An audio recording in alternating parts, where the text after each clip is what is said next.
Ay Diyos ko, itong investigasyon ng Senate Blue Ribbon Committee, lahat ng ebidensya nandyan na. Pero itong mga magnanakaw sa gobyerno, si Rapi Tulfo, yung magkapatid, no?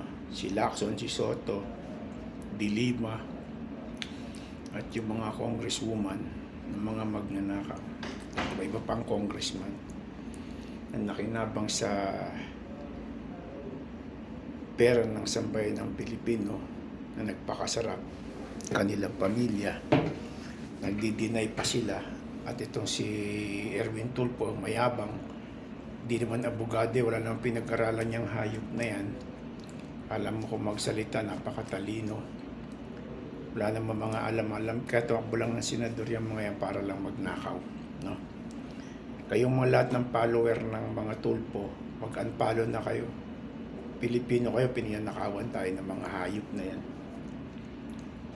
Ginagamit lang tayo o kayo sa mga pagnanakaw nila para makaupo sila sa pwesto.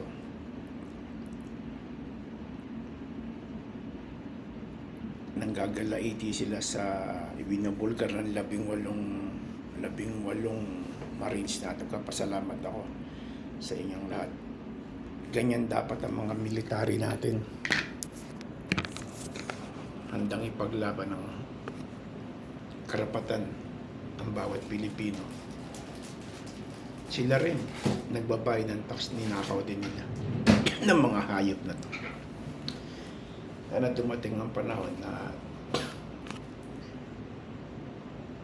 yung pamilya ng mga putang inang mga nagnakaw sa atin, simula ama, asawa hanggang anak na nag-aaral sa ibang bansa at nagpapaka sarap sa pera ng taong bayan ng bansang Pilipinas.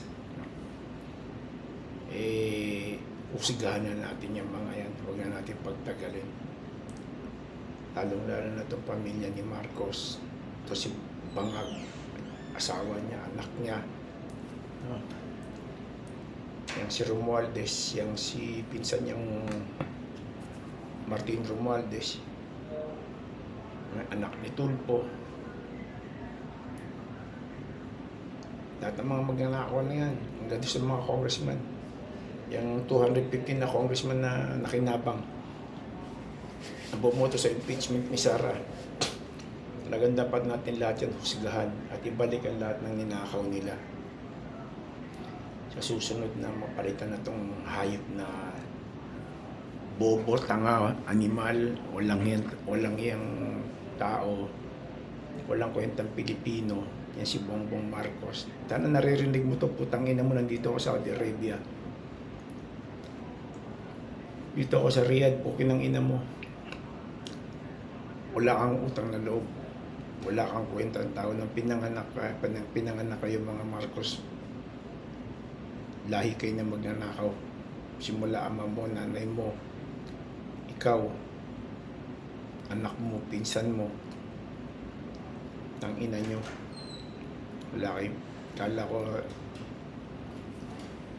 itong si Aquino, yan, pare-parehas kayo.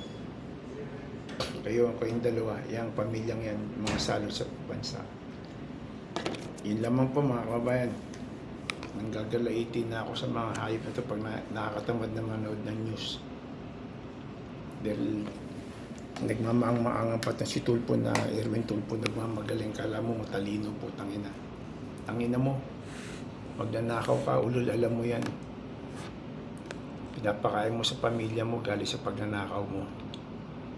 Kayong magkapatid, tsaka yung anak ng kapatid mo, asawa ng kapatid mo. Magnanakaw kayong pamilya po kung ina nyo. Sana mamatay na kayong lahat sabay-sabay. Ngayon din, mga animal.